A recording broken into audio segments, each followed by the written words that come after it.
Hey y'all, Scott here, and don't you just hate it when your final words are Frogger for the SNES? I think the SNES knows how that feels.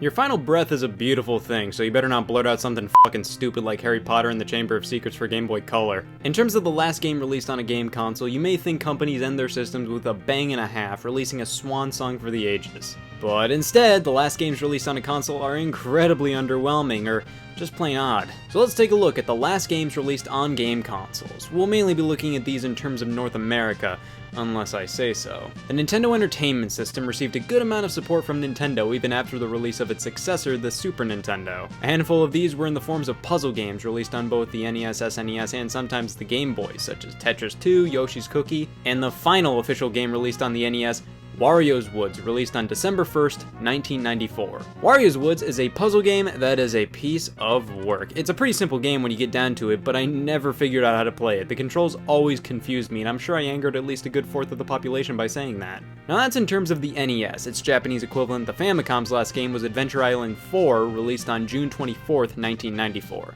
Clocking over to the SNES and Genesis for that matter, Frogger in 1998 was the last games for both systems. Released on October 6th, it was Frogger alright. Of course, if you want to get wacky with this statement of the last SNES game released, you can now say Star Fox 2, as it was finally given an official release on the SNES Classic Edition in September of 2017.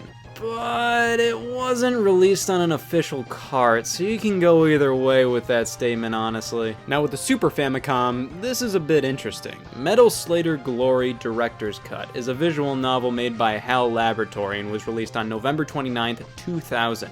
And guess who didn't sell well? Being released so late in the console's life and being a pretty demanding game took a toll on HAL's game publishing business, and after this release, they were just straight up bought out by Nintendo, making them simply a developer rather than a publisher. The Nintendo 64's last game was pathetically nearby the introduction of the GameCube. You see, with the NES and SNES, at least the last games on those consoles came out a good few years after their successor hit the market. Tony Hawk's Pro Skater 3, the last N64 game, released on August 20th, 2002, less than a year after the launch of the GameCube. Weirdly enough, Tony Hawk's Pro Skater 3 was a launch title for the GameCube, being released on November 18th, 2001. Nintendo handhelds always last an embarrassing amount of time. The last official Game Boy release was Pokemon Yellow on October 18th, 1999 in North America, and apparently this fucking thing in Japan in 2001. The Virtual Boy's last game was 3D Tetris, and would you believe it didn't save the Virtual Boy? The Game Boy Colors was obviously Harry Potter and the Chamber of Secrets on November 15th, 2002, pretty common knowledge at this point. And the Game Boy Advance's final game was Samurai Deeper Kyo on February 12th, 2008. Going off on a Sega tangent, while the Sega Master System reigned supreme outside of North America for many years,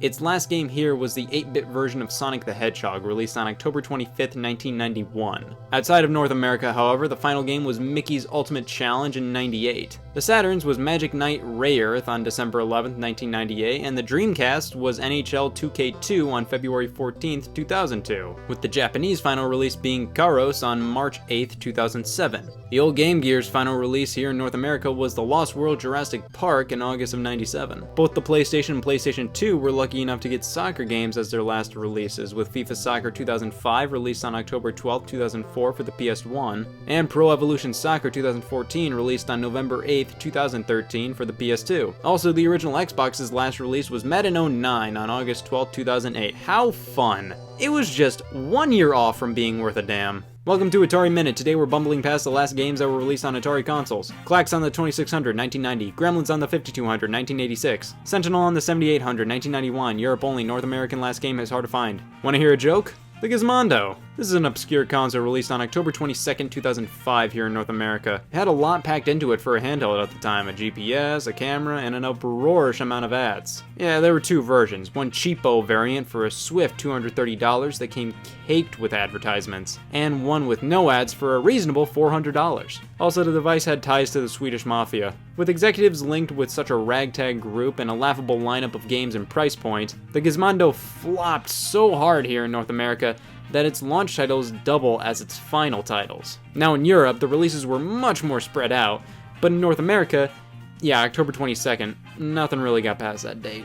It's always interesting / incredibly anticlimactic to see just how a console ends, but we still have yet to see what the final game for my favorite console, the GameCube, was. The Prophecy.